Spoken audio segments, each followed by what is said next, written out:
One of the questions I'm asked more than almost any other is this: can a marriage really survive betrayal? Maybe that's the question you're asking today. Maybe you've recently discovered an affair. Maybe you walked in on your partner searching for pornography or stumbled across it. Maybe it was years of sexual behavior that has been hidden. Or maybe you're several years into your recovery and you're wondering, are we going to make it? Well, if you and I were sitting together over coffee, I'd ask you to tell me your story. And you might say something to the effect of, I don't even recognize my marriage anymore. Or maybe I don't know who my husband is or who my wife is. Perhaps I don't know if I can ever trust him or her again. Friend, those are honest questions, and they're questions I've heard thousands of times over the last 25 years. Here's what I've learned: some marriages heal after betrayal, and some don't. But surprisingly, the betrayal itself isn't what determines the outcome. The real story begins after discovery. It's what happens next that often determines whether a marriage slowly heals or slowly falls apart. Today, I'd like to share what I've observed after walking with couples for more than 2 decades. Welcome to Restored Heart Coaching. I am Karen Crawford, a Christ centered betrayal trauma coach, and I've had the privilege of helping women recover after infidelity, pornography, um, emotional affairs, and other forms of intimate betrayal. I've watched marriages end, and I've also watched many more marriages become healthier than they ever were before the betrayal. Not because the betrayal was somehow good or necessary. It wasn't. It was devastating. But sometimes the crisis became that catalyst that finally forced both husband and wife to address those years of hidden pain and unhealthy patterns and brokenness that had been quietly growing beneath the surface. So, I do want to say something very important. Not every marriage should be saved. If there is ongoing abuse, coercive control, repeated deception without the accountability or danger, safety is your first priority. But for many couples, where both people are willing to do the work, healing really is possible. I remember sitting in a group with a woman who looked completely exhausted. She told me, Karen, I don't think I have another year in me. She had discovered years of hidden pornography, lying, and eventually an emotional affair, and she had every reason to walk away. Instead of making an immediate decision, she did something incredibly wise. She took out her calendar and she circled a date almost 2 years into the future.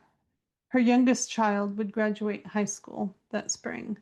She said, I'm going to spend the next 2 years healing myself, watching what my husband decides to do, and then I'll decide.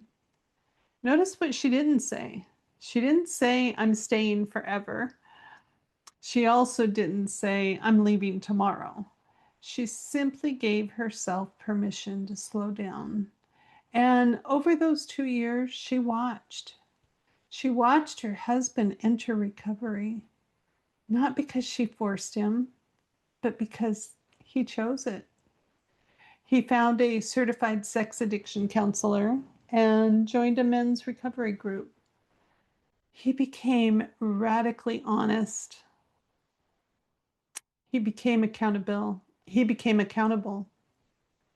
He learned empathy. And little by little, that trust began growing. He became trustworthy. Today, they're still married 6 years later. Would I promise that ending to every woman? No, absolutely not. But I do tell you that story because none of us knew what was possible 2 years after discovery. So over the years, I have noticed two patterns. Again, there are exceptions, but these are the two biggest reasons I see marriages struggle to recover. The first one would be the betrayer never truly entered recovery. It's too common. It's incredibly common. He might feel terrible. He cries. He apologizes. He promises. He says, I'll never do it again. Sometimes he says, I've prayed about it and God has forgiven me. I'm reading my Bible every day. Friend, prayer is essential and reading scripture is life giving. But prayer was never meant to replace the wisdom and accountability and confession and community. If prayer alone broke addiction, we wouldn't have addiction among Christians. Recovery requires humility. It requires us saying, I cannot do this alone. The men I see succeed in this are rarely the strongest men, but they are the most teachable. They find mentors, they find counselors, they find recovery groups, they find accountability. They they stop managing appearances and they start pursuing transformation. The second reason would be the betrayed wife never fully heals. Now, this one's much harder to talk about because I want to be incredibly careful. The betrayal was not her fault. She did not cause it. She did not deserve it. But she does have a healing journey of her own. Sometimes I meet women whose husbands have been in solid recovery for years. They're transparent, they're consistent, they're empathetic, they're growing, and yet the marriage still feels frozen. Why? Probably because she never had the opportunity or perhaps the support to process the enormous grief of what happened. Betrayal isn't about broken trust, it's the death of a dream. It's the loss of the marriage that you thought you had. It's the loss of innocence. It's the loss of certainty and security. And these losses deserve to be named and grieved. Sometimes women become stuck there. Other times they become stuck in resentment. Now, let me pause here because this word makes people feel uncomfortable. Most women aren't going to come to me and say, I'm resentful. Instead, they might say, I've forgiven him, but. And then every disagreement circles back to the affair. Every argument ends with, well, you cheated years later. So please hear me carefully. I'm not talking about triggers. Triggers are normal. Healing conversations are healthy. I'm talking about when the betrayal becomes the lens through which every interaction is interpreted. That's often unresolved grief wearing the clothes of resentment. Forgiveness is a decision. Healing is a process. They're not the same thing. So, what do healthy recovering marriages actually look like? I have noticed several common characteristics, and that would be the husband owning his behavior completely.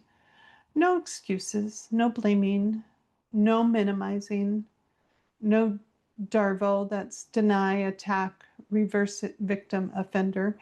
We'll talk about that in a later video. He says, I did this, I hurt you, I'll spend as long as it takes rebuilding trust. And then second, he pursues recovery consistently, not because he's watching, but rather because he wants to become a different man. And then third, she pursues her own healing. She stops making his recovery the center of her life. She learns boundaries, another big topic that we'll talk about in the future, a future video. She regulates her nervous system using somatic practices and reconnects with herself. And fourth, both individuals become students. They learn about addiction, they learn about trauma, they learn about attachment and attunement, communication, and the biggest one, empathy. They stop trying to win the argument. They start trying to understand. And then finally, they both become incredibly patient. They stop asking, how fast can we fix this? And rather start asking, how faithfully can we heal? If we were still sitting over coffee, here's what I'd want you to know. Your marriage today is not necessarily your marriage a year from now. I have watched incredible transformations. I've also watched heartbreaking endings, but neither outcome was decided on Discovery Day. It was decided by thousands of choices afterwards. His choices, her choices, and their willingness to heal. Friend, don't rush to write the end of your story. Watch, learn, heal, pray, and gather information. And then let time reveal character. So if you're wondering if your marriage can heal, or if you're trying to discern what healthy recovery looks like, I would love to walk alongside of you. Through betrayal trauma coaching, I help individuals move from confusion to clarity, from fear to confidence, and from surviving to truly healing. I offer a complimentary consultation where we can talk about your unique situation and determine what step is right for you. You can learn more at restoredheartcoaching.com, and I will link that in the show notes. And if today's conversation has encouraged you, please subscribe to Restored Heart Coaching.